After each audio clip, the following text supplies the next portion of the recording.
2023년 1월 22일 천안광성교회 주일 예배 시작하겠습니다. 사랑과 은혜가 풍성하신 아버지 하나님, 음력 계면연의 첫날 주님께 예배드릴 수 있도록 은혜 베풀어 주셔서 감사합니다. 민족의 큰 명절인 이 설날에 주님께서 주신 선한 계획을 끝까지 관철할 수 있는 힘과 지혜를 우리에게 내려 주옵소서. 예배의 주인이신 예수님의 이름으로 기원하옵나이다. 아멘. 사도신경으로 우리의 신앙을 고백하겠습니다. 나는 전능하신 아버지 하나님, 천지의 창조주를 믿습니다. 나는 그의 유일하신 아들 우리 주 예수 그리스도를 믿습니다. 그는 성령으로 잉태되어 동정녀 마리아에게서 나시고 본디오 빌라도에게 고난을 받아 십자가에 못 박혀 죽으시고 장사된 지 사흘 만에 죽은 자 가운데서 다시 살아나셨으며 하늘에 오르시어 전능하신 아버지 하나님 우편에 앉아 계시다가 거기로부터 살아있는 자와 죽은 자를 심판하러 오십니다. 나는 성령을 믿으며 거룩한 공교회와 성도의 교제와 죄를 용서받는 것과 몸의 부활과 영생을 믿습니다. 아멘. 찬송가 9장 찬양하겠습니다.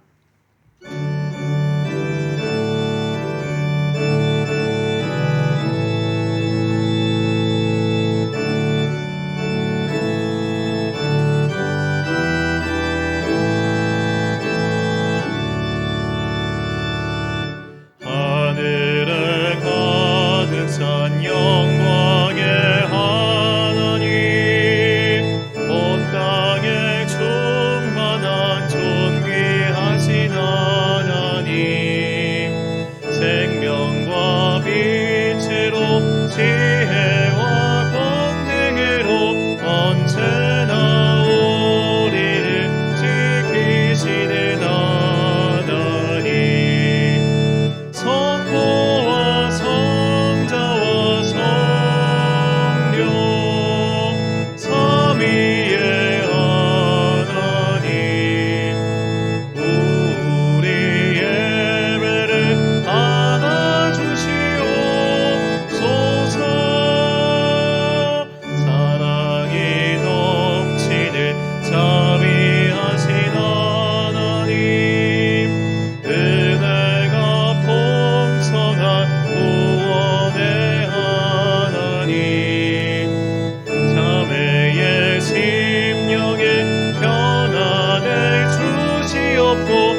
한 주간 동안 하나님과 나만 아는 죄를 고백하며 침묵으로 참회의 기도를 드리겠습니다.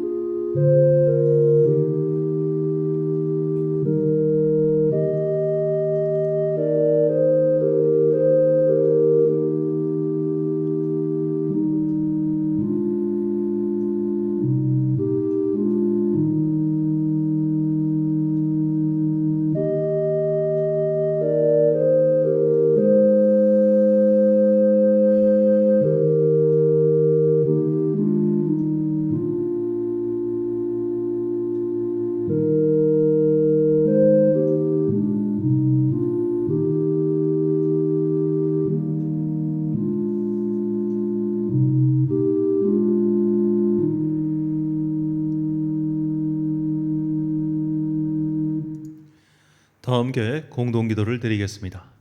사랑과 은혜가 풍성하신 아버지 하나님, 우리의 마음과 뜻과 정성을 다하여 주님을 찬양합니다. 부족하고 연약한 우리들에게 십자가의 은혜를 누리게 하시고 날마다 천국의 소망을 품고 살아가게 하신 주님을 찬양합니다. 지난 한 주간 우리들은 하나님만이 우리의 주인이라고 고백하면서도 너무 많은 시간을 물질에 이끌리며 세상을 친구 삼아 살았습니다. 육신이 연약한 데다 믿음마저 부족해 사탄의 종노릇했던 우리들을 용서하여 주시옵소서. 이 시간 살아계신 하나님과 진실한 교제를 하며 영과 진리의 예배를 드리게 하옵소서. 우리가 세운 새해의 계획이 주님의 뜻 안에서 온전히 이루어지게 하옵소서. 이 한 해 동안 더 신실하게 하시고 더 진실하게 하시며 무엇보다 서로 사랑하고 아껴주며 우리 안에 하나님 나라를 이루게 하옵소서. 지역사회와 교회를 섬기는 일에 부족함이 없도록 하나님의 선한 뜻을 이룰 수 있도록 우리를 도와주옵소서. 이를 위하여 함께 기도하며 수고하는 모든 성도들에게 은혜를 갑절이나 부어주셔서 선한 일에 온전하게 준비된 자가 되게 하옵소서. 이 예배 시간 말씀을 통하여 세임을 내려주사 주님께서 가라고 하신 선한 길을 끝까지 완주하여 의의 면류관을 취하게 하옵소서. 염려와 질병과 악한 것들은 물러가게 하시고 그 자리를 성령님의 생명으로 충만히 채워주옵소서. 나라와 민족을 위하여 기도합니다. 이미 시작된 경제 한파가 우리의 삶을 괴롭게 하고 있습니다. 난방비가 치솟아 서민들의 삶이 위협받고 있습니다. 늘어난 수명이 오히려 우리의 삶을 노년까지 힘들게 만들고 있습니다. 우리로 하여금 너무 부자가 되어 주님을 모른다 하지 않게 하시고 너무 가난하여 주님의 이름에 누가 되지 않도록 은혜를 베풀어 주옵소서. 주님의 자녀들이 마음에 품고 있는 각자의 소망의 간구를 들어주사 주님께 감사와 기쁨의 찬양을 올리게 하옵소서. 이 모든 간구와 함께 주님의 은총과 자비를 구하며 주님께서 가르쳐 주신 기도를 드리오니 하늘에 계신 우리 아버지, 아버지의 이름을 거룩하게 하시며 아버지의 나라가 오게 하시며 아버지의 뜻이 하늘에서와 같이 땅에서도 이루어지게 하소서. 오늘 우리에게 일용할 양식을 주시고 우리가 우리에게 잘못한 사람을 용서하여 준 것 같이 우리 죄를 용서하여 주시고 우리를 시험에 빠지지 않게 하시고 악에서 구하옵소서. 나라와 권능과 영광이 영원히 아버지의 것입니다. 아멘.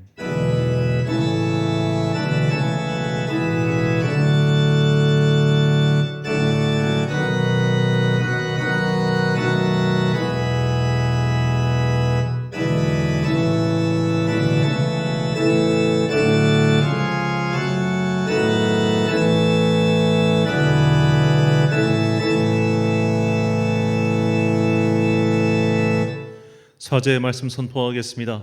여호와여, 내가 주께 피하오니 나를 영원히 부끄럽게 하지 마시고 주의 공의로 나를 건지소서. 내게 귀를 기울여 속히 건지시고 내게 견고한 바위와 구원하는 산성이 되소서. 아멘. 이 세상에 비한다면 우리는 작은 개미에 불과합니다. 이 우주에 비한다면 우리는 먼지만도 못한 존재입니다. 그런 우리를 주님께서 주목하시고 사랑하시며 또한 지켜주고 계십니다. 그러므로 힘든 일이 닥쳐와도 믿음을 잃지 마십시오. 이 시련은 우리를 망하게 하기 위한 것이 아니라 강하게 만들기 위한 것임을 잊지 마시고 한 해 동안 주님과 더욱 신실하게 동행하는 하늘나라의 백성들이 되시길 축원합니다. 교동문 56번 시편 128편을 함께 교독하시겠습니다. 여호와를 경외하며 그의 길을 걷는 자마다 복이 있도다. 내가 내 손이 수건대로 먹을 것이라. 내가 복되고 형통하리로다. 내 집 안방에 있는 내 아내는 결실한 포도나무 같으며 내 식탁에 둘러앉은 자식들은 어린 감람나무 같으리로다. 여호와를 경외하는 자는 이같이 복을 얻으리로다. 여호와께서 시온에서 내게 복을 주실지어다. 너는 평생에 예루살렘의 번영을 보며 내 자식의 자식을 볼지어다. 이스라엘에게 평강이 있을지로다. 아멘. 찬송가 304장 찬양하겠습니다.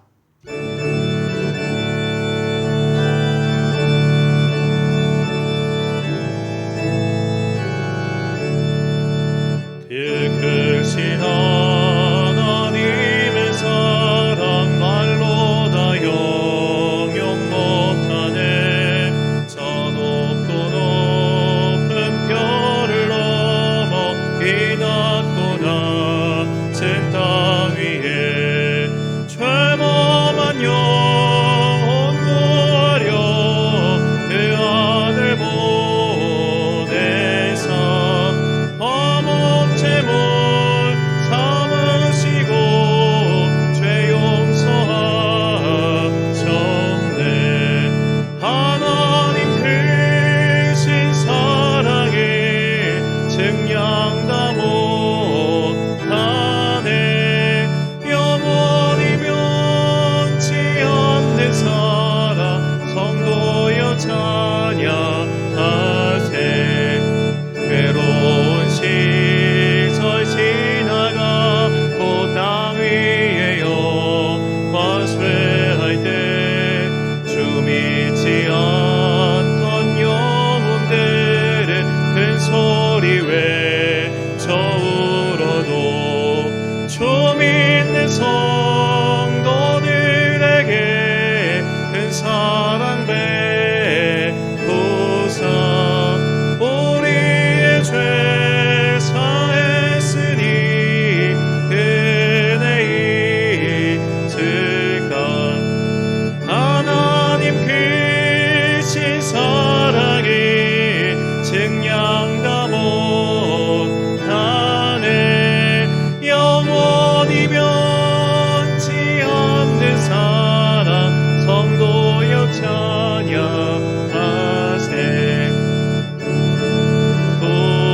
두루마리 삼고 바다를 먹물 삼아도 한없는 하나님의 사랑 다 기록할 수 없겠네. 하나님의 크신 사랑 그 어찌 닿을까. 저 하늘 높이 쌓아도 채우지 못하리. 하나님 크신 사랑이 증량 다 못하네. 영원히 변치 않는 사랑 성도여 찬양하세.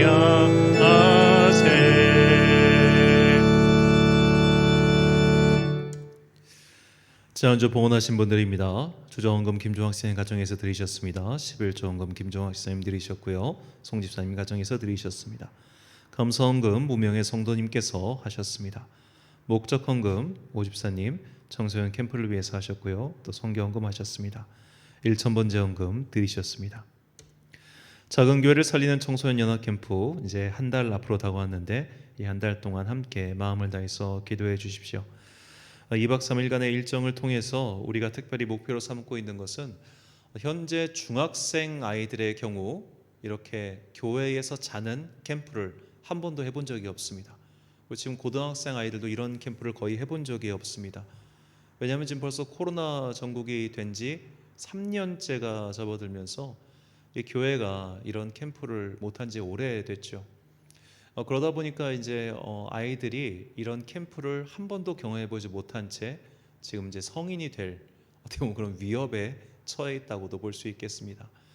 제가 벌써 한 벌써 30년 전이긴 합니다만 제가 어렸을 때만 해도 이 청소년 캠프, 어린이 캠프도 3박 4일, 뭐 심지어는 4박 5일 이런 캠프들이 전국에 굉장히 많았었는데 이젠 이런 캠프가 거의 다 자취를 감추었죠.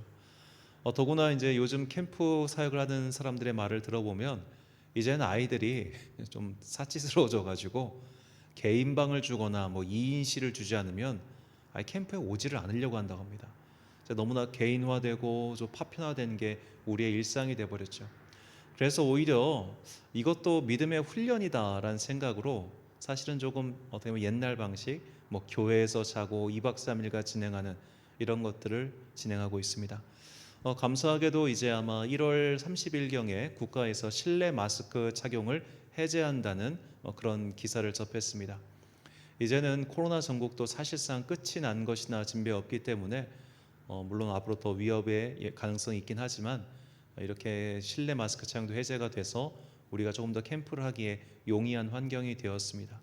주님께서 이 캠프를 정말로 은혜 가운데 인도해 주셔서 이 캠프 한다고 우리 교회에 딱히 뭐 득되거나 보탬이 되는 건 사실 없습니다. 다만 부르신 사명에 따라서 최선을 다하기 위해 이 캠프를 준비했는데 이 캠프를 통해서 정말 믿음의 다음 세대가 일어나는 아름다운 역사가 이루어지기를 함께 기도해 주시기를 부탁드립니다. 드린 예물 위하여 봉헌 기도드리겠습니다. 사랑과 은혜가 충만하신 아버지 하나님, 주님께서 우리를 이 자리까지 인도하셔서 이렇게 계명년 첫날 주님께 은혜의 예배를 드릴 수 있도록 은혜 베풀어 주시니 감사합니다. 우리가 지금까지 살아온 것도 주님의 은혜 덕분이며 앞으로 살아갈 날도 주님의 은혜 덕분이니 이제 힘을 다해 그 은혜에 보답하고자 하는 당신의 자녀들에게 능력을 더하여 주시옵소서. 우리 교회가 준비하고 있는 작은 교회를 살리는 청소년 연합 캠프 가운데 주님 은혜를 베풀어 주시고 이 캠프에 많은 이들이 함께 동참하여 주님께 은혜의 예배, 아름다운 찬양의 잔치가 울려 퍼지게 하옵소서. 수고하고 준비하고 기도하고 있는 모든 스태프들에게 주님께서 함께하여 주시고 특별히 이 일을 통하여 작은 교회들이 믿음의 힘을 얻고 다시 한번 부흥을 향하여 하나님 나라의 복음을 향하여 전진할 수 있는 그 내적인 동력이 생기게 하여 주옵소서. 오늘도 각자의 자리에서 예배드리고 있는 당신의 귀한 자녀들에게 복과 은혜 내려 주옵소서. 그들이 언제 어디에 있든지 예배드리는 사람이 되기 위하여 오늘도 시간과 장소와 공간을 구별하여 주님께 예배 자리를 나오고 있습니다. 주님께서 그들의 마음속에 있는 당신을 사랑하는 마음을 아시오니 그 마음에 응답하여 주시고 올 한 해 동안 자신들이 계획하고 세운 여러 가지 선한 일들 가운데 주님께서 응답하여 주시옵소서. 이제 주님의 말씀을 듣습니다. 이 말씀이 우리의 삶을 인도하는 진리의 등대가 되길 소망하오며 이 모든 말씀 길이요 진리요 생명 되신 예수 그리스도의 이름으로 기도드립니다. 아멘.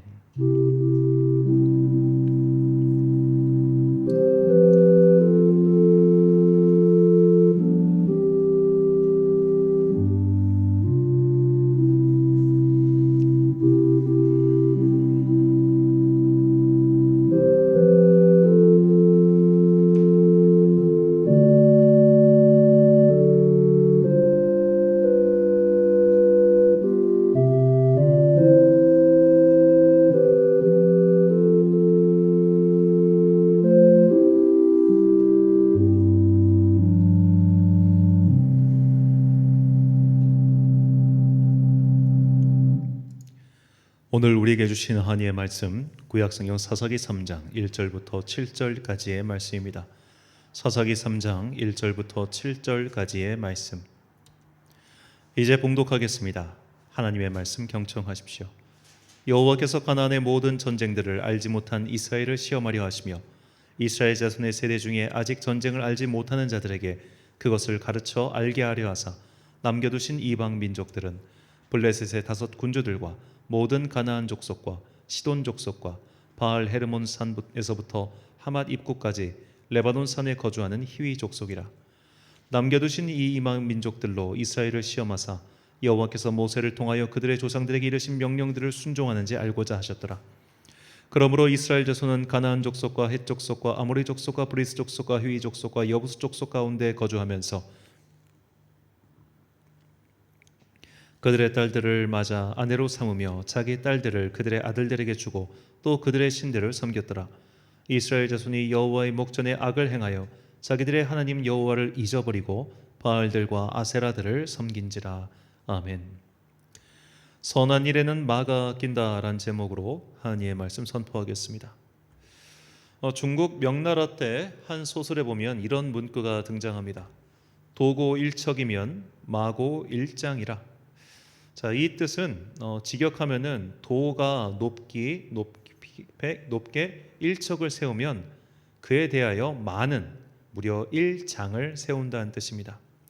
이 척이라고 하는 단위는 이 손바닥을 쫙 폈을 때 그 단위인데 약 30cm 정도고, 장은 척의 10배인 3m입니다. 이것은 뜻을 바로 세우면 유혹은 더욱 강해진다는 의미이기도 하며 동시에 악의 힘은 선의 힘보다 항상 강하다라는 말이기도 합니다. 자, 우리는 이 말이 그냥 소설 속에 나오는 문구가 아니라 우리의 삶에서 실제로 겪는 일이라는 것을 알고 있죠. 우리가 뜻을 세우면 그 뜻에 마치 비례하듯이 악의 유혹이 더욱더 강해집니다. 공부를 하려고 마음먹으면 이상하게 더 놀고 싶어집니다. 운동을 하기로 마음먹으면 이상하게 더 자고 싶어집니다. 식단을 조금 조절해서 예를 들어 저녁을 한 끼 굶는다거나 이런 식으로 식단 조절하려는 마음이 생기면 그때부터 먹을 것에 대한 유혹이 더욱 강해지죠. 이처럼 악한 일들은 언제나 힘이 강해서 선한 의지를 쉽게 꺾어버리곤 합니다. 그래서 선한 일에는 항상 마가 낀다라고 하는 것이죠. 예전에 기독교계에서 이 선한 댓글 달기 운동을 벌인 적이 있습니다. 이것은 이제 국가에서도 또 이어서 받아가는데요. 인터넷 기사부터 시작해서 각종 커뮤니티를 보면 정말 악플도 이런 악플이 따로 있을까 정도로 심각하기 때문이죠.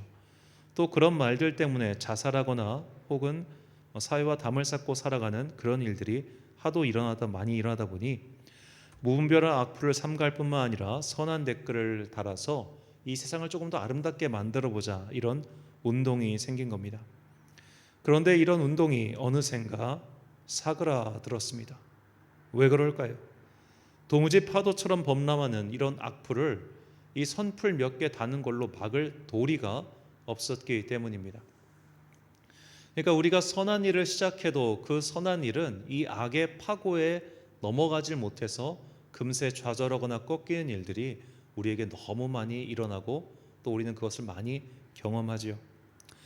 선한 일은 금세 무너지곤 합니다. 저도 신학생 시절부터 사순절 기간이 되면 항상 점심에 금식을 하고 있습니다. 그런데 이상하게도 사순절 기간에 금식을 시작하면 식사 약속이 잡힐 때가 참 많습니다. 피할 수 없는 약속은 어쩔 수 없이 금식을 멈출 수밖에 없었는데 그럴 때마다 왜 하필 이 시기에, 이 사순절 시기에 이렇게 약속이 많을까라고 생각을 해봤습니다. 이게 당연하다면 당연한 것이 사순절 기간이 봄에 꽃피는 시기와 딱 맞아 떨어지기 때문이죠. 그래서 예수님의 고난을 묵상하며 차분한 시간을 보내야 하는 사순절기에 교회에서 그렇게 꽃놀이를 가는 겁니다.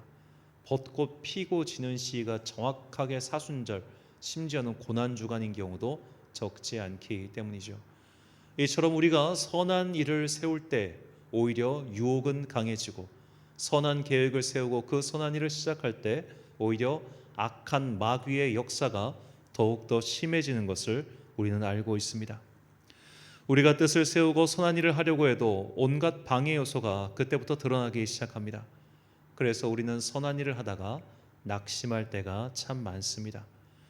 우리는 그렇게 선한 일을 하다가 의지가 꺾였을 때, 선한 일을 하다가 망했을 때 우리는 하나님께 질문을 던지죠. 내가 분명히 하나님의 뜻을 따라 이 일을 행하기로 작정하였는데 왜 뜻대로 되지 않습니까? 라고 말입니다. 오늘 본문은 이런 우리의 질문에 한 가지 답을 알려주는 말씀입니다. 이스라엘 민족이 가나안 땅에 들어갔습니다. 그런데 그 땅의 원주민들을 모두 진멸시키지 못했습니다. 이것은 두 가지 이유 때문입니다. 첫째로 이스라엘 민족 자체의 문제입니다. 그들이 이제 약속의 땅에 들어가자 이 요단강 동쪽에 있었던 므낫세 반지파나 루벤 지파처럼 이제는 내적인 동력을 상실한 거예요. 더 이상 이렇게 지긋지긋하게 싸우고 싶지도 않고 지긋지긋한 광야 생활 끝났으니까 좀 정착해서 좀 편히 살고 싶다, 그런 마음이 있었기 때문에 더 이상 모든 지파가 연합해서 이 팔레스타인에 살고 있었던 이방 민족을 몰아내는 일에 앞장서지 않고 각 지파별로 알아서 처리해라 라는 식의 지령이 떨어지자 그냥 거기서 눌러 앉아서 이방 민족들과 혼합하게 된 것입니다. 자, 두 번째가 더 중요한데, 하나님께서 이런 일부 민족을 일부러 남겨두셨기 때문이죠. 출애굽기 23장 29절과 30절 말씀입니다. 그러나 그 땅이 황폐하게 되므로 들짐승이 번성하여 너희를 해할까 하여 1년 안에는 그들을 내 앞에서 쫓아내지 아니하고 내가 번성하여 그 땅을 기업으로 얻을 때까지 내가 그들을 내 앞에서 조금씩 쫓아내리라. 아멘. 자, 이스라엘 민족 입장에서는 분명히 하나님의 뜻에 따라서 선한 일, 즉 가나안 정복이라는 일에 시작했습니다. 그들은 출애굽을 했고 광야 생활을 버텼고 이제는 약속의 땅에 들어갔습니다. 그렇다면 이제는 모든 일들이 다 순적하게 진행되어야 되지 않겠습니까? 이 이방 민족들은 이제는 1년 지났으니 알아서 조금씩 사라지고, 또 우리를 방해하는 이 요소는 높지 않고 낮아져야 되지 않겠냐 이 말이에요. 우리가 사사기를 보면 갈렙의 경우도 등장하지만 이렇게 지파별로 흩어져 싸우게 될 때 이 적들의 저항이 만만하지가 않았습니다. 그러니까 이렇게 지파별로 흩어진 상태에서는 이들을 몰아내기가 어려웠던 거예요. 그렇다면 이 백성들 입장에서는 1년 안에 몰아내기를 해주셨으니 적어도 적의 수준은 좀 낮춰주셔야 되는 거 아닙니까? 적어도 이 적들의 힘이 좀 약해야 되는 것 아닙니까? 이런 식의 불만이 충분히 생길 수 있지 않겠습니까? 내가 하나님의 뜻에 따라 이 일을 시작했고 이 일을 해서 나아가려고 하는데 왜 아직도 우리의 대적의 힘은 저렇게 강합니까? 라는 그런 반문 말이죠. 우리는 이처럼 모든 악이 완전히 박멸된 멸균실 같은 상태를 원할 때가 많습니다. 그래서 우리가 선한 일을 시작하면 그것이 쭉쭉 뻗어나가기를 원하지요. 하지만 하나님께서는 우리를 그런 멸균실 같은 곳에서 살도록 하지 않으셨습니다. 왜냐하면 우리가 이런 악이라는 시련을 통해서 강해지길 바라셨기 때문입니다. 본문 4절 말씀입니다. 남겨두신 이 이방 민족들로 이스라엘을 시험하사 여호와께서 모세를 통하여 그들의 조상들에게 이르신 명령들을 순종하는지 알고자 하셨더라. 아멘. 금속은, 특히 철은 불의 온도가 높을수록 강도가 강해지고 순도가 높아집니다. 그런 연단의 과정이 있어야 비로소 쓸만한 도구가 완성되지요. 하나님께서는 이스라엘 민족을 제사장 나라로 선택하셨습니다. 그들을 통하여 이방 민족이 주님께로 돌아오도록 하신 것이죠. 하지만 역경을 겪지 못한 이들, 시험을 통해서 강하게 연단받지 못한 이들은 결국 흐물흐물한 상태여서 사람들을 인도하지도 못하고 또 그들에게 감동을 주지도 못합니다. 소설가 김영하 씨가 예전에 소설이나 영화 등에서 사랑받는 인물에 대한 공통점을 이 알쓸신잡이라는 프로그램에서 말한 적이 있습니다. 사랑받는 주인공의 공통점은 이들이 충분한 고통을 받아야 하고 또 분명한 목표가 있어야 하며 적어도 한 번의 기회는 있어야 사람들이 이 주인공의 이야기에 빠져든다고 말합니다. 고통이 없는 주인공에 공감하는 사람은 없고 목표가 없는 주인공에 주목하는 사람이 없고 기회가 주어지지 않는 주인공에 열광할 수가 없다는 것이죠. 그래서 우리나라 사람들이 이순신이라는 인물에 그렇게 빠져든다고 합니다. 이순신에게는 나라를 구해야 한다는 분명한 목표가 있었지만 그 목표를 이루기 위해 수많은 난관이 있었죠. 심지어 자기 나라 왕이 그를 질투하여 큰 위기에 빠지게 됩니다. 하지만 신에게는 아직 12척이 남아 있습니다 라고 말하면서 그는 위기를 극복하지요. 자, 이처럼 이순신이 이렇게 위기를 극복하고자 하는, 누란의 위기를 극복하고자 하는 목표가 있어서도 12척의 배가 없었다면 그는 목표를 이룰 수 없었을 것이고, 또 그가 애당초에 이 삼도수군 통제사라고 하는 직위에 오르지 않았다면 이 목표에 도전해 볼 기회조차 얻지 못했겠지요. 그러니까 이렇게 고통이 있고 또 작은 기회가 있고 이런 시련이 있을 때 우리는 비로소 그의 이야기에 공감하고 그에게 주목하게 된다는 겁니다. 위기는 사람을 단련시킵니다. 그리고 이런 위기를 딛고 일어선 인물들에게는 우리는 강한 우호감과 연대의식을 품게 되지요. 왜냐하면 우리 모두는 이런저런 종류의 각자 삶의 위기를 겪기 때문입니다. 의지를 세우고 뜻을 분명히 하고 미래로 나아가려고 하지만 온갖 삶의 위기들이 우리를 집어삼키지요. 이런 위기를 극복한 사람이 바로 리더가 되고 그의 말과 주장에 힘이 실리게 됩니다. 그래서 야고보 사도는 우리에게 다음과 같이 권면합니다. 야고보서 1장 3절과 4절 말씀. 이는 너희의 믿음의 시련이 인내를 만들어내는 줄 너희가 알미라. 인내를 온전히 이루라. 이는 너희로 온전하고 구비하여 조금도 부족함이 없게 하려 함이라. 아멘. 주님을 믿고 주님의 뜻을 따라서 산다는 선한 뜻을 분명히 세웠어도 우리에게는 반드시 시련이 찾아옵니다. 위기가 찾아옵니다. 선한 뜻을 높이 세워도 악한 힘은 그보다 10배 높게 기치를 들고 우리를 찾아오지요. 우리는 이런 악의 파도를 넘어야 합니다. 인내하며 견뎌야 합니다. 그래야만 부족함이 없는 의와 진리의 도구가 될 수 있습니다. 성경에는 수많은 인물들이 등장하죠. 이 인물들 가운데 삶의 위기를 겪지 않은 이가 누가 있습니까? 제가 아는 한 성경 인물들 중에 이 디즈니 애니메이션으로 캐스팅된 사람은 모세와 요셉뿐입니다. 그리고 이제 모세 같은 경우는 더구나 이 헐리우드 영화의 주인공으로도 누차 캐스팅이 되었죠.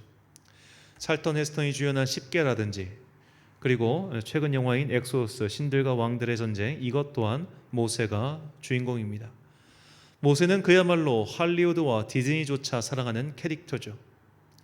왜 일반 대중들조차 모세라는 캐릭터에게 이렇게 주목하고 또 그를 사랑하는 것일까요?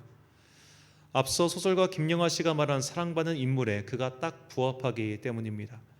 분명한 목표가 있기에 왕자의 자리를 거부했습니다. 하지만 한순간에 모든 것을 잃고 도망자 신세가 되었죠. 그러다가 인생 제3막에 비로소 하나님의 선한 일에 합당한 자가 되어 부름을 받았습니다. 이처럼 연단을 거쳐 하나님의 사람이 되어 선한 일에 부름을 받았다면 그 뒤로 그가 하는 모든 일이 승승장구해야 하지 않겠습니까? 오히려 모세의 진짜 고난은 그때부터 시작이었습니다. 어쩌면 그는 그 마음속에 이집트의 파라오의 손에서만 벗어나면 그 다음부터는 일사천리처럼 모든 일이 진행될 거야 라는 생각을 품었는지도 모르겠습니다. 하지만 오히려 파라오에게 벗어날 때까지는 일사천리처럼 모든 일이 진행됐지만 그 이후로는 모든 일이 더디고 어려웠어요. 모세가 화가 났던 것은 파라오의 방해 때문이 아니라 백성들의 그 끝없는 칭얼거림 때문이었습니다. 끌고 가는 애들은 항상 말썽이었고, 그나마 민족의 뿌리가 같아 예의를 차리고 대한 에돔 족속은 그의 뒤통수를 세게 때렸습니다. 자, 이처럼 모세는 오히려 하나님께 부름받은 이후에, 그가 선한 뜻에 쓰임받은 이후에 더 큰 고생을 하였죠. 그런 모세에 대한 성경의 평가는 다음과 같습니다. 민수기 12장 3절 말씀. 이 사람 모세는 온유함이 지면의 모든 사람보다 더하더라. 자, 여기서 온유함이라고 번역한 히브리어는 나아브인데 이는 고통받다, 비참하다, 가난하다라는 뜻입니다. 자, 그리고 이 표현이 등장한 것은 모세가 에디오피아 여인을 부인으로 맞아들였을 때 나온 말이죠. 모세가 에디오피아 여인을 취하자 특히 아론과 미리암 등 그의 형제들부터 반발했습니다. 왜냐하면 이것이 일종의 스캔들이었기 때문이죠. 당시 모세의 나이는 80세가 넘었습니다. 모세가 120세까지 살았으니 요즘으로 치면 한 60대 정도라고 볼 수 있겠죠. 여하튼 부인을 드리기에는 좀 많은 나이지 않겠습니까? 그러니 주변 사람들이 볼 때 이게 나이 먹고 뭐 하는 짓이야 란 말을 듣기 딱 좋았던 것이죠. 한국 교회사에도 이런 일이 있었습니다. 정말로 대단히 존경받는 어느 목사님이 계셨는데 이분이 거의 100세 가까이 사셨어요. 그런데 이분 사모님이 좀 일찍 돌아가셨습니다. 다행히 큰딸이 아버지를 잘 돌보셔서 이분이 30년을, 그러니까 사모님 돌아가시고 30년을 더 사셨는데 나중에 이제 그분 주변 분들의 말씀을 들어보면 이분이 사모님 돌아가시고 굉장히 외로웠다고 하십니다. 그런데 이 목사라고 하는 직책도 그렇지만 그 당시 사람들이 볼 때 이분은 거의 성인 취급하다 보니까 자기의 속마음과 달리 그냥 혼자서 이걸 다 견뎌야 됐던 거예요. 그러니까 이분이 말년에 굉장히 외로워하고 오히려 솔직하지 못해서 참 괴로웠다, 그런 말씀을 제가 전해드린 적이 있습니다. 형제들이 모세를 그렇게 본 겁니다. 야, 다른 사람은 그럴 수 있지만 너는 안 돼. 너는 정말로 그저 순수하고 모든 욕망을 초월한 그런 존재로 살아야 돼. 너 하나님의 사람이잖아 라고 강요받았죠. 이처럼 온갖 스트레스가 모세를 압박했습니다. 그러니 하나님 보실 때 모세가 얼마나 불쌍해 보였겠습니까? 우리는 하나님의 일을 할 때 우리가 이런 불쌍함에 처하면 안 된다고 생각합니다. 모든 일이 잘 풀리고 또 잘 돼야 한다고 그렇게 생각하죠. 그리고 자꾸만 안 좋은 일에 우리가 마음을 써도 안 된다고 생각합니다. 만약 이런 일이 일어나면 그의 신실함과 믿음 자체를 의심하기도 하죠. 종교개혁자 장 깔뱅이 그랬습니다. 이 깔뱅은 몸 자체가 약한 사람이었습니다. 그래서 그가 60도 살지 못하고 일찍 떠났죠. 그런데 그의 부인도 몸이 약했어요. 약한 사람과 약한 사람 사이에서 자녀가 태어났으니 그 몸이 건강해봐야 얼마나 건강하겠습니까? 그래서 깔뱅의 자녀가 태어났지만 얼마 뒤에 죽고 그의 부인도 곧 세상을 떠납니다. 자, 그러자 깔뱅이 담임하고 있었던 제네바 교회 사람들이 깔뱅을 뒤에서 비난해요. 저 깔뱅 봐라. 저 성질머리 봐라. 저렇게 성질 부리고 사니까 하나님께서 복을 안 주시지. 저렇게 자식이 일찍 죽고 부인도 일찍 죽은 걸 보니까 하나님이 깔뱅을 사랑하시는 게 아니야. 그런 비난을 들었습니다. 제가 여러 번 말씀드렸지만 이 깔뱅은 평신도 종교 지도자였습니다. 그리고 그는 평신도 중심의 교회를 만들기 위해 노력했죠. 평신도가 교회를 운영하기 위해서는 평신도가 정말로 목회자 못지않은 신학 훈련을 받아야 된다고 생각하는 것이 그의 기본 지론이었습니다. 그래서 그는 성도들이 주일 예배 한 번만 드리는 것을 용납하지 않았습니다. 평일에도 성경 공부에 나와야 됐고 또 각종 예배에 다 참석을 해야 됐어요. 주일 예배에 출석하지 않은 사람만 관리하는 것도 힘든데 요즘에는 그는 평일날 성경 공부에 안 나온 사람들도 쫓아다니면서 너 왜 교회 안 나왔냐고 그렇게 막 사람들 들을 뽑고 다녔단 말입니다. 그러니까 그가 무슨 인기가 있었겠습니까? 제네바 사람들이 그를 한번 쫓아내는 것이 괜히 쫓아낸 게 아니에요. 자, 그렇게 스스로에게도 엄격했지만 남에게도 엄격했던 깔뱅은 사람들에게 인기가 없었고 그런 깔뱅에게 불행이 닥쳐오자 저 봐라 라고 사람들이 손가락질하고 비난했다는 겁니다. 우리는 이런 착각을 하죠. 선한 일을 하면 당연히 모든 일이 만사 형통할 거란 기대 말입니다. 그래서 제가 아는 어떤 목사님은 이 자녀들이 매우 성공했습니다. 정말 매우 성공했어요. 그런데 참으로 좀 신기하게도 이 사모님이 자녀들을 나중에 이제 고등학생, 대학생 하려고 적금을 들어놓으신 게 있어요. 대학교 등록금도 마련하고 하려고. 근데 마침 그때가 교회 건축 기간이어서 이 사모님이 적금을 깨서 헌금을 했습니다. 그것 때문인지 아닌지는 인과관계가 정확하지 않습니다만 이 자녀들이 둘 다 대학교 장학금을 받고 다녔어요. 대한민국 최고 학부라고 할 수 있는 그 대학교에 장학금을 받고 다녀서 교인들이 정말 박수갈채가 대단했습니다. 자, 우리는 그런 걸 바란단 말이에요. 아, 저렇게 하나님의 일을 하니까 복 받는구나. 하나님의 일을 하니까 만사가 형통하는구나. 우리가 이런 걸 기대해요. 반면에 하나님의 일을 한다는 목사가 개인적인 불행에 닥치면 다들 비난합니다. 일전에 다니엘 기도회 때 제가 지금 그 목사님 성함이 생각나지는 않는데 그 목사님이 이런 얘기를 하셨죠. 어느 교회에 부임을 했는데, 김해 교회였죠. 부임을 했는데 자전거 모임 때 갑자기 교통사고가 나가지고 교인 둘이 죽었다. 그 말입니다. 자, 우리가 그런 일이 생기면 당연히 사람들이 믿음의 시험에 들지 않겠습니까? 아니, 교회에서 활동했는데 왜 저런 일을 당해? 왜 교회를 하다가 저런 어려움을 겪지? 저 사람 문제 있는 거 아니야? 저 목사 문제 있는 거 아니야? 라는 그런 생각 말입니다. 우리는 당연하게도 선한 일을 시작하면 모든 것이 잘 될 거라고 기대를 합니다. 선한 뜻을 분명히 세우고 그 일을 계획하고 실행하면 어떠한 방해 공작도 안 들어올 것이라 그렇게 생각하죠. 하지만 성경에는 이런 사례가 거의 등장하지 않습니다.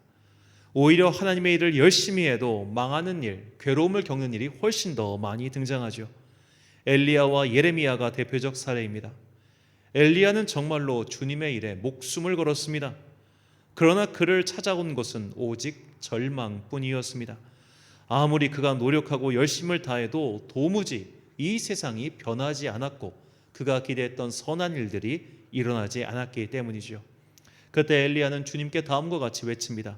열왕기상 19장 4절 말씀. 자기 자신은 광야로 들어가 하룻길쯤 가서 한 로뎀나무 아래 앉아서 자기가 죽기를 원하여 이르되 여호와여 넉넉하오니 지금 내 생명을 거두시옵소서. 나는 내 조상들보다 낫지 못하니이다. 아멘. 하나님의 사람 엘리야, 그를 통해서 엄청난 기적이 일어났던 그 엘리야, 심지어 죽음을 보지 않고 하늘로 올라간 그 엘리야조차 하나님의 일을 하는데 이렇게 괴로워하고 힘들어했습니다. 아나도트 제사장이었던 예레미야 또한 마찬가지입니다. 예레미야가 하나님의 부름을 받아 선지자로서 활동을 시작했을 때 그를 가장 먼저 죽이려고 했던 사람들이 바로 그 고향 사람들이었습니다.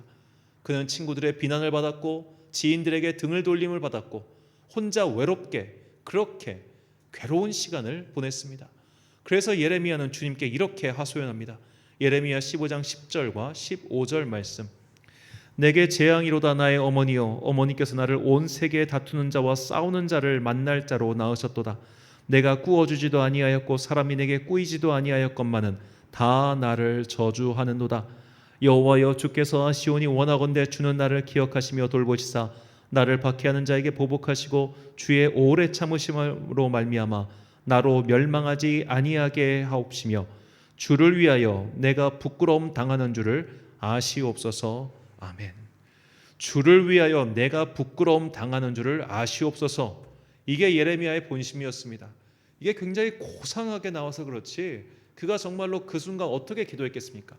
내가 하나님 때문에 이런 고생을 하고 있다고 하나님 이거 아시냐고 정말로 악에 바쳐서 너무나 괴로워서 그런 기도를 하지 않았겠습니까?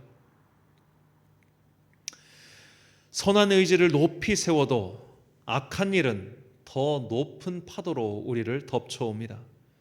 하지만 이런 위기가 있기에 우리는 이런 불의 연단을 통하여 강해집니다. 정결해집니다. 순수해집니다. 튼튼해집니다. 이런 위기가 있기에 오히려 후대의 사람들에게 지표가 되어 그의 위로가 되어주는 것이죠. 해방 이후 한국 경제사에서 두 명의 거인이 있었죠. 삼성을 세운 이병철 회장과 현대를 세운 정주영 회장입니다. 이 두 분 다 대단한 인물들이지만 대중들은 정주영 회장에게 좀 더 우호적입니다. 이병철 회장은 그래도 만석군의 아들이었고 당시 일본 유학까지 갈 수 있을 정도로 부자였습니다. 하지만 정주영 씨는 한국 전쟁 때 남쪽으로 내려와 그야말로 빈손에서 시작해서 모든 것을 일구어냈기 때문이죠. 그의 고난에 사람들이 감동하는 겁니다. 그래서 그는 후대의 지표가 되었죠. 모든 일이 순적하게 진행된다면 설령 선한 일을 하고 있더라도 사람은 쉽게 교만해집니다. 아니 오히려 더 교만해집니다. 내가 선한 일을 해서 성공하면 사람은 훨씬 더 교만해진다는 거예요.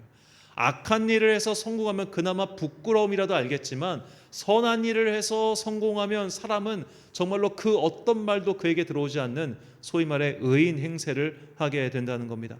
나중에는 나 자신을 하나님과 비등한 존재인 양 착각하기도 합니다. 히스기야가 바로 이런 함정에 걸렸죠. 남유다의 왕으로 히스기야가 왕위에 오른 후 그는 친이집트 정책과 친아수르 정책 사이에서 양쪽을 오가던 외교 노선을 포기하고 독자 생존의 길을 선택합니다. 이것을 신앙의 언어로 바꾸면 오직 여호와 하나님만 섬기는 나라가 되겠다고 천명한 것이죠. 그러자 아수르의 왕 사네립이 군대를 이끌고 쳐들어와서 예루살렘을 포위하고 그를 괴롭게 합니다. 이대로는 모두가 말라 죽을 지경에 처했을 때 하나님께서는 천사를 보내셔서 아수르의 군대를 물리치셨습니다. 그렇게 잠시 평화가 찾아왔을 때 하나님께서는 선지자 이사야를 보내셔서 히스기야에게 이르시기를 이제 너는 곧 죽을 것이다 라고 알려주시죠.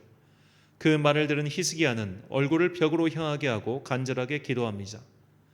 그러자 불과 몇십 분 만에 하나님께서는 마음을 돌리시고 그의 수명을 15년 연장시켜 주십니다. 자, 히스기야에 일어났던 이 두 가지 기적의 사건을 잘 생각해 봅시다. 히스기야는 군대를 이끌고 나가서 싸우지 않았습니다. 그냥 버티기만 했습니다. 그러자 천사가 나타나서 그를 도와주었습니다. 히스기야는 간절히 기도해서 수명을 연장받았습니다. 하지만 그는 오래 기도하지 않았습니다. 그저 간절히 기도했을 뿐입니다. 자, 이런 것들은 위기일 수는 있습니다. 하지만 이것을 우리는 고난이라고는 부르지 않습니다. 왜냐하면 우리가 생각하는 고난이라고 하는 것은 적어도 며칠 이상 상당히 오랜 시간 동안 겪는 것이며 또 이 고난을 극복하기 위해서 수도 없이 그 고난의 문을 두들겼지만 결국 나자빠졌을 때 이것이 고난이라고 말할 수 있겠죠. 히스기야는 위기에서 건진받은 경험은 있었습니다. 하지만 고난에서 건진받은 경험은 부족했습니다. 그는 고난을 향해 도전해 본 적이 없고 오랜 시간 정말로 온 몸을 다해 온 영혼을 다해 그것과 싸워본 적이 없었기 때문입니다. 바꿔 말하자면 그에게는 위기는 있었지만 연단은 없었다는 거예요. 어쩌면 그의 인생은 찬란한 성공만 가득했던 것인지도 모릅니다. 정치적 성공 그리고 신앙의 측면에서도 성공 말이죠. 그런 성공이 그를 교만하게 만들었습니다. 역대하 32장 25절 말씀. 히스기야가 마음이 교만하여 그 받은 은혜를 보답하지 아니하므로 진노가 그와 유다와 예루살렘에 내리게 되었더니 아멘. 자, 히스기야가 말년에 얻은 아들인 므낫세가 괜히 유다의 역사상 최악의 왕이 된 것이 아닙니다. 고난을 겪지 못한 신앙인은 겸손을 배울 수가 없습니다. 오랜 연단을 거치지 않은 성도는 마치 날카롭긴 하지만 내구성은 떨어지는 칼과도 같습니다. 한 번을 쓸 수 있어도 오래는 쓰지 못하는 그런 도구 말이죠. 세대를 초월하여 영감과 감동을 주고 후대의 지표가 되는 그런 성도, 그런 인물은 반드시 오랜 고난을 통해 연단받아 튼튼해진 사람들입니다. 그런 사람은 일희일비하지 않습니다. 지금의 성공에 안주하지도 않고 지금의 실패에 좌절하지도 않습니다. 그런 사람들은 선한 일에는 반드시 마가 낀다는 것을 너무나 잘 알고 있습니다. 우리가 주님을 위한 뜻을 분명히 세우고 그 선한 일에 매진할 때 반드시 마귀는 우리를 찾아옵니다. 그리고 우리를 흔들고 우리를 괴롭게 합니다. 그래서 하나님께서는 우리를 강하게 만드시고자 시련과 역경을 주십니다. 그저 한 번 쓰고 말 일회용이 아닌 누군가에게 감동을 주고 영향을 끼칠 수 있는 그야말로 주님께 영광 돌릴 수 있는 존재로 세우시고자 우리에게 시련을 주시는 겁니다. 자, 우리나라의 시간표는 설 명절이 지나야 비로소 새해의 시작처럼 느껴지지요. 닭소리가 들려야 아침이 시작되었구나, 새 하루가 시작되었구나라고 느끼는 것처럼 말입니다. 그리고 음력 달력으로 계명년의 첫날이 바로 오늘입니다. 이 첫날 선한 일을 시작하기로 다짐하십시오. 그리고 선한 일을 하려고 할 때 반드시 방해가 시작된다는 것을 꼭 마음에 새겨 두십시오. 악한 마귀가 반드시 방해할 거야. 내가 이런 선한 일을 계획하고 시작할 때 마귀는 반드시 우리를 찾아올 거야 라고 마음의 준비를 하고 있으면 설령 마귀가 다가와서 우리를 칼로 찌르더라도 우리는 크게 다치지 않아요. 정신 차리고 맞으면 덜 아픈 것처럼 우리가 정신을 차리고 마귀의 공격에 대비하면 우리는 반드시 그 파고를 넘을 수 있습니다. 마음의 경계를 강하게 세우며 우리의 선한 의지보다 더 크게 닥쳐오는 이 악의 파고를 넘기 위해서 우리는 이 선한 일에는 반드시 마귀가 준동한다는 것을 깨닫고 마음의 준비를 분명히 하시기 바랍니다. 우리의 믿음의 시험이 닥쳐올 때마다 어째서 이것을 주시는지에 대한 주님의 뜻을 분명히 세워둠으로써 악한 일에, 악한 마귀의 사역에 방해받지 않으시길 간절히 소망합니다. 히브리서 13장 21절 말씀 함께 읽겠습니다. 모든 선한 일에 너희를 온전하게 하사 자기 뜻을 행하게 하시고 그 앞에 즐거운 것을 예수 그리스도로 말미암아 우리 가운데서 이루시기를 원하노라. 영광이 그에게 세세 무궁토록 있을지어다. 아멘. 사랑하는 천안광성교회 성도 여러분, 그리고 이 예배를 함께 드리고 계신 귀한 주님의 자녀 여러분, 음력 개묘년 새해 첫날입니다. 신년의 첫날도 그러했지만 새해의 처음은 역시 새로운 뜻을 세우고 앞으로 전진하는 시기죠. 이 새해의 시작, 각자의 뜻을 분명히 세우고 그 뜻을 이루시기 바랍니다. 그러나 분명히 기억해야 할 것은 우리가 선한 뜻을 세우면 반드시 마귀의 방해가 찾아온다는 것입니다. 선한 일에 마귀의 준동을 의아하게 생각하지 마십시오.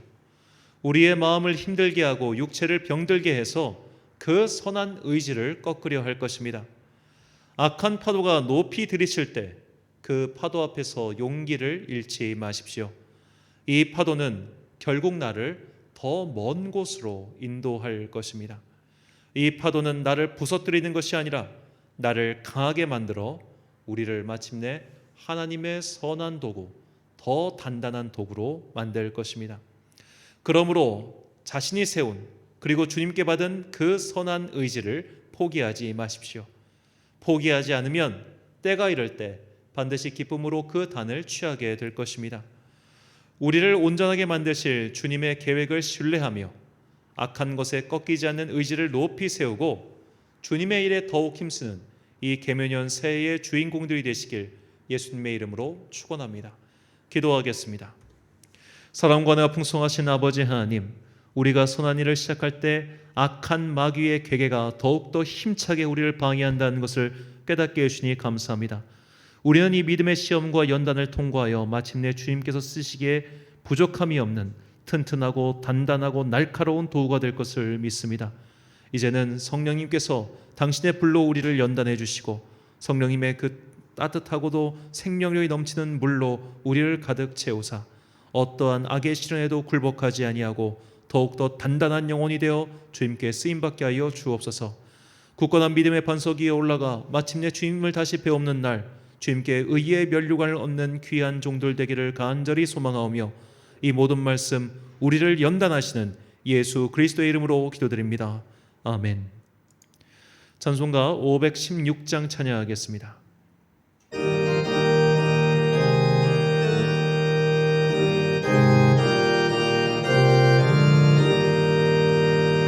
옳은 길 따르라 의의 길을 세계 만민이 참된 길, 이 길 따라서 살 길을 온 세계에 전하세.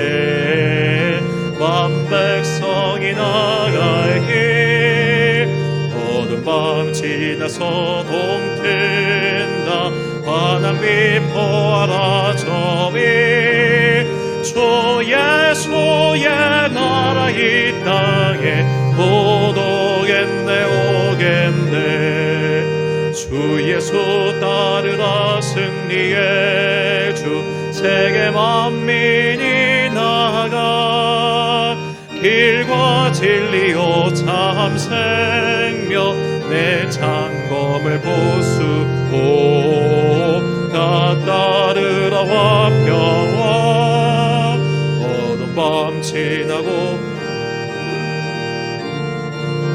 보아라 저비 소야 소야 나라 이 땅에 곧 오겠네 오겠네 놀라운 이 소식 알리어라 세계 만민을 구하려 내 주 예수를 보내신 참 사랑의 하나님 만 백성이 따르길 어두운 밤 지나고 동팀다 환한 빛 보아라 저비 주 예수야 나라 이 땅에 곧 오겠네 오겠네 고난 길에 치고 찾아온 길 많은 백성을 구한 길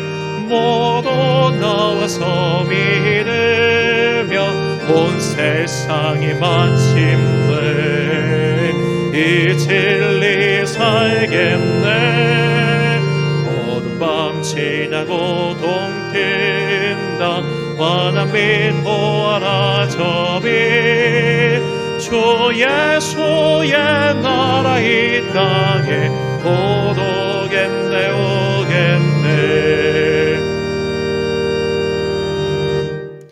파송의 말씀 선포하겠습니다. 우리가 선한 일을 시작할 때 반드시 마귀도 준동한다는 것을 잊지 마십시오. 마귀는 강한 힘으로 우리를 압박할 것이나 이러한 모든 과정은 우리를 강하게 만들기 위함이지 망하게 하기 위함이 아님을 기억하십시오. 올 한 해 선한 뜻을 분명히 세우시고 믿음의 시험을 잘 통과하여 주님께 오랫동안 쓰임받는 단단한 도구가 되시길 간절히 축원합니다. 축도로 예배를 마치겠습니다. 지금은 우리 주 예수 그리스도의 은혜와 하나님 아버지의 놀라우신 사랑과 성령님의 감화감동 역사하심이 이제 불과 같은 믿음의 연단을 통과하여 주님께 귀하게 오래 쓰임받는 도구가 되고자 다짐하는 당신의 자녀들 머리 위에 지금부터 영원까지 함께 하시기를 간절히 축원하옵나이다.